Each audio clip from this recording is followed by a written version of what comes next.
Hello survivors, and welcome to another video.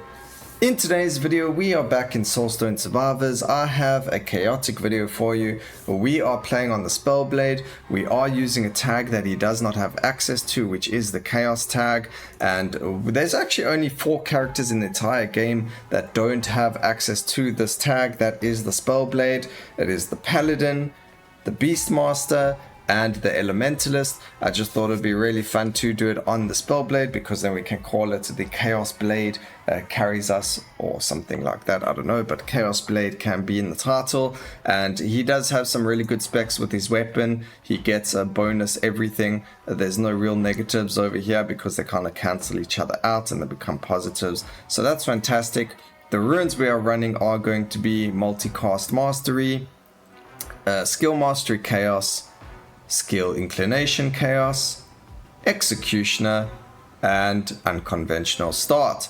Now, the rules are pretty simple. When we are doing this, we can only take the left side most chaos skills if we only have 1 skill left, and 3 of them land up being chaos, 1 skill slot left, and 3 of them are chaos. We can only take the leftmost one, and then we got to take all 6 of the first ones that we see. And then to make it a little bit harder, because we're playing on the Spellblade and his ascension is just completely whack, we are not going to be using his ascension this run, so no ascension allowed. And I actually landed up getting one of the, or 2 chaos skills that are actually really strong over here. We've got Chaotic Missile. The reason why it's strong is because it shoots enemies and has a chance of coming back to you, so it actually has a chance to do double damage, which is really strong. That means it applies double the amount of negative effects and does double the amount of damage. Just really good on a low cooldown, so very strong starting skill coming in from the Chaos Blade over here. And now again, like we mentioned, I am not going to be using his ascension. It's just really not fair, because the other characters that we could have taken don't get those ascensions. We had the Elementalist and the Beastmaster, and then the Paladin also had the ascension, so we have to kind of cut his power down somehow, and that's going to be with the ascensions. We don't want to grab it, we don't want to be overpowered because of something that isn't chaos, so that's why we're doing it. We are playing on a chaos based build, it just makes sense to not use his ascension for it. And I know, yes, it's silly, but it's just something that I feel we need to do, otherwise it's going to be pointless. We know that Energy Pulse can one-shot all the bosses all on its own, and that you don't need any other skills to be able to do that, and that's why we're not going to be using it. In case you don't know that Energy Pulse can do that, it can. Alright, so we've got Chaos Wave and Bloodlust over here. We've already had to lock twice, or quite a few times already, so hopefully we don't have that situation again, because I don't think we'll have the opportunity to lock all of the skills then, and then we're going to be in a really bad place in terms of having to be able to pick our options. So let's hope that doesn't happen. We do get a Chaotic Inferno here as well, so we have to lock again. That puts us with 1 more lock. That's okay, because that means we're still going to get the skills that we can get. We get Chaotic Eruption, that's actually really nice. So I think we actually have quite a lot of decent chaos skills going on over here. We can banish the Leviathan, go for the critical chance, and see where this takes us. And our last and final skill is Chaos Bomb. I think we're in a pretty good spot. Unfortunately, we don't have any minion skills like the Chaos Golems. They would have been fantastic for the boss fights. And there's no Chaos Totems for the damage. They're also very strong. However, both of those need quite a bit of investment to deal quite a lot of damage. I mean, the Golems are very good for the aggro, but for them to deal a lot of damage, we would need to invest in them a little bit, just to make them that little bit stronger. But otherwise, we are in a good spot. So we can go for potency over there. We do have a lot of frontal, which is fantastic. More potency over there, damage over there, and damage over there. We're not really going to pick up any of the other negative effect passives. We already are playing a chaos build, so we don't need to apply any more of them. We are going to be applying everything and anything that is a negative effect already. and if we have our chaotic missile shooting, you know, back and forward as often as possible as well, we'll be even in an even better spot. The only thing is, like, the chaos eruption has a really horrible look to it in terms of visuals. So if we get the cast frequency really low, it's going to put us in a spot where we like if I put the graphics all the way up, it does make it quite difficult for us to see everything because of that skill. So there it is. It's a bit like, you know, it shakes the ground quite a bit. It covers the ground, sorry, is the wording I'm looking for. So it does make it quite a little bit difficult to see some of the red markings, but that's not the end of the world. Let's try and see if we can play around this time with all of the graphics on. Most of the time I turn the graphics off because it's actually a lot easier to dodge things with the graphics down. It doesn't, like, visually, I mean, look at the meteors, they cover your vision quite a lot. So I don't know why those, maybe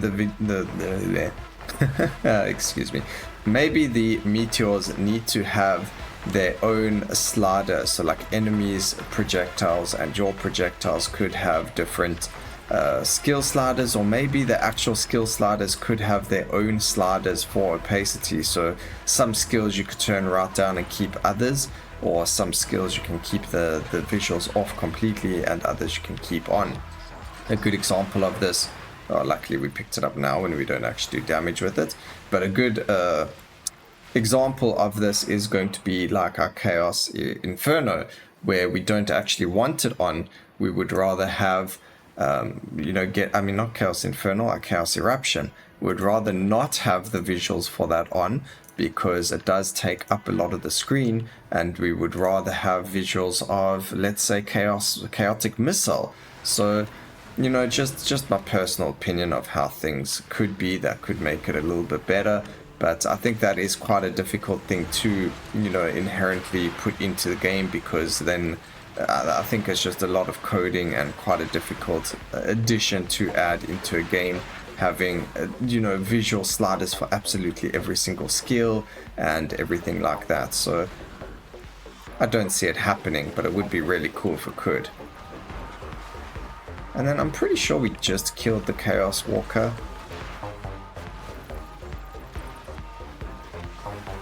But it would seem we have to kill him again.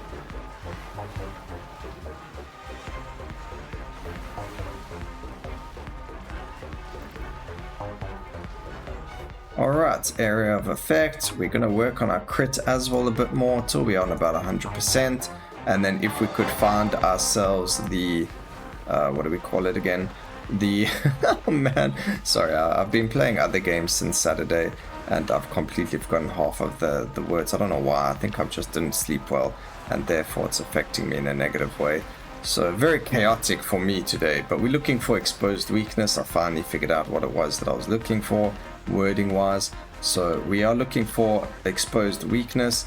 That would be what Chaos's best friend, or any skill's best friend, essentially, because of the way that it works.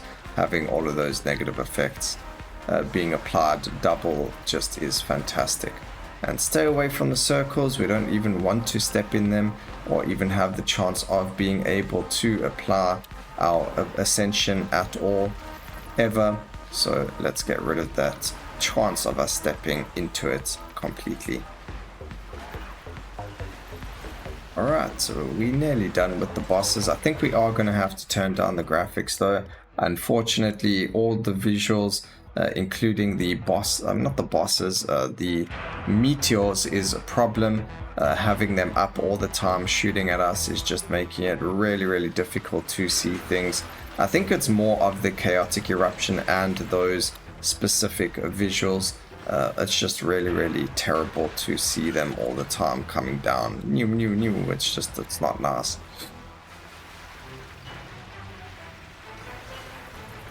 I love this game to bits and pieces. I have like hundreds of videos on the game, and the only issue I have with the game is the way that the visuals work with covering your screen.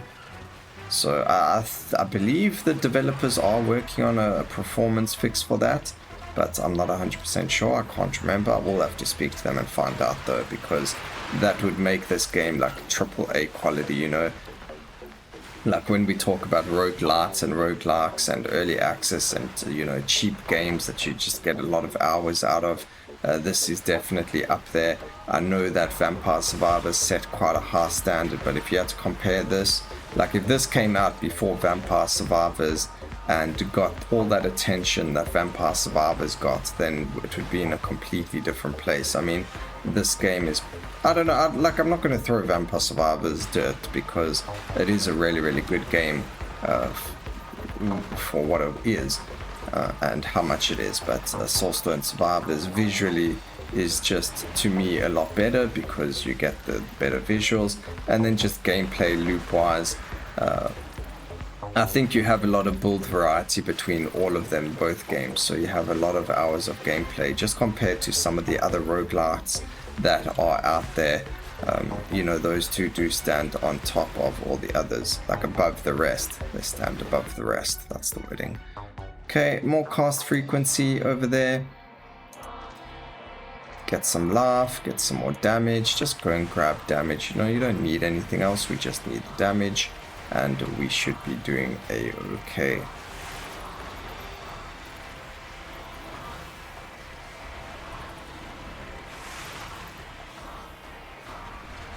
We are going to move ourselves into the corner as soon as possible because we do have our Spellblades Ascension sitting over there, so even if we do gather some of our power, the arcane power, as long as we are in a corner we won't be grabbing it, so we're going to go and do that. I do want to try and get rid of some of these pylons though as well, because having all of these things to dodge are just you know, it just makes life easier to get rid of them.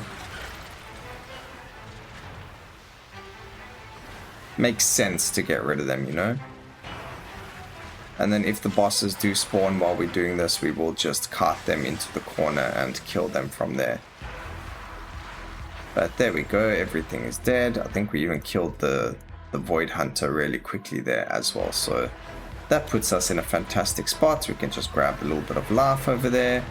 That's great. And I think we're in a fantastic spot over here. We do have Chaos Wave. Pity, like, you know, you get your Flame Wave which stuns, but I don't think there's any Chaos skill that does a stun on enemies, which is quite a pity. It would be really interesting to see a Chaos skill that can stun enemies, but I think it might be a bit too OP if we added a stun onto the already infinite negative effect buffing you know, skills. So maybe that's just like in a dream world we could have something so strong, but it's not viable otherwise.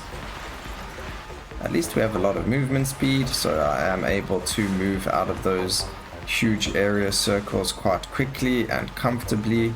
It does make it a lot easier when you don't have to use your dodges at the wrong times. Now we can just kind of run around, we don't have to dodge all the time. It does make life a lot easier. I do recommend getting a lot of movement speed all the time, especially if you do struggle with these high cursors.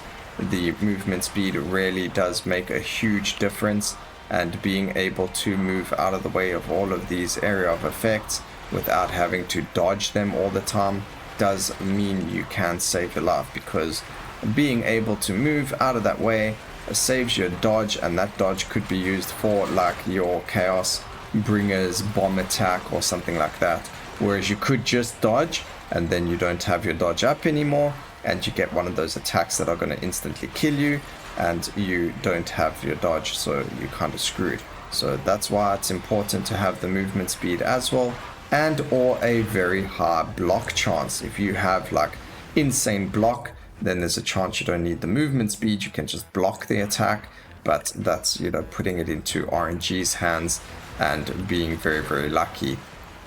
Whereas here we don't have to be lucky, we just got to move fast, which we already do. And we also have Bloodlust, so that's going to put us in a very good spot as well in terms of, you know, damage because of the cast frequency, and then in terms of just us having the movement speed to run away from the bosses when they spin like that.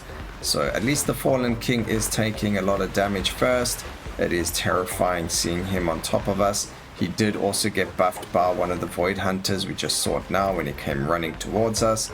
That is very, very scary. Probably one of the scariest bosses in the games when you don't have movement speed, is the Fallen King because of the way that he works. So we do want to stay away from him, just try and stay out of his attacks. I keep thinking I've dodged out of the way over there, and I haven't. Also very horrible. Oh, now that I think about it, one of the things that would be really nice in the game is a HUD, either a HUD remover, so that you can remove your skill bars over there and things like that, and or you get something like to make your HUD a different size, like you get in the MMO RPGs like World of Warcraft or Guild Wars or things like that. Where I don't think Guild Wars had it though, but in some of the MMOs you are able to adjust the size of your HUD and make them the size that you want. I think that would come in handy for this game, because then I don't accidentally move over all of these buttons that say do this, do that, and I don't keep popping over the level up or whatever the case may be. We're going to take a bit of a slow over there. That should help us. Maybe, I don't know. I think we picked up a hypothermia, so I think it does give us quite a bit of damage over there. If I didn't pick up a hypothermia, it was just another video where I did pick up a video trying this. Maybe one of my other attempts playing on one of the other characters or something like that. I don't know. I can't remember half the time. Very bad to not remember, but it just happens. You know, you play so many times or you try so many different things that you can't remember which run it was that you're actually recording and doing with until you get to the editing phase. And by then, I've already said what I've said and I can't change it. So kind of is what it is. Once I say something, it goes in the video, unless it's something really stupid and I have to cut the entire thing out. So if you ever see me cut the video and you're wondering, hey, what happened there, it's because I just said something completely stupid and it doesn't deserve to be in the video at all. And I know we can say, no, there's not really anything you could say that's so stupid, but believe me, there are some things that you should never say, no matter who you are or what you are or where you are or when you are. They're just some things you don't ever say to people. Some thoughts are just meant to stay as thoughts and not be voiced.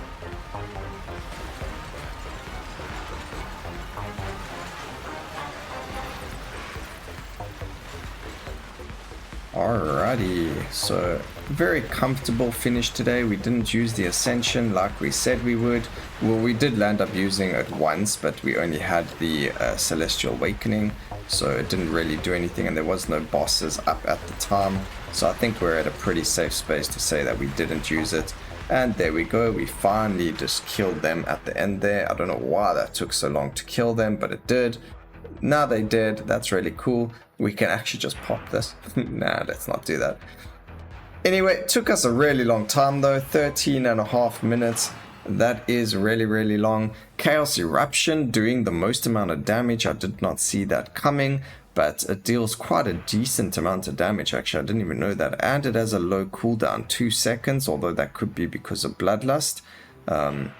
Probably because of Bloodlust and all the cast frequency we have.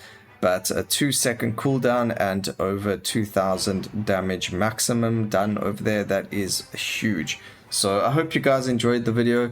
Please remember to like, comment, and subscribe for more videos like this in the future. And always remember, keep safe, survivors. Until next time, cheers.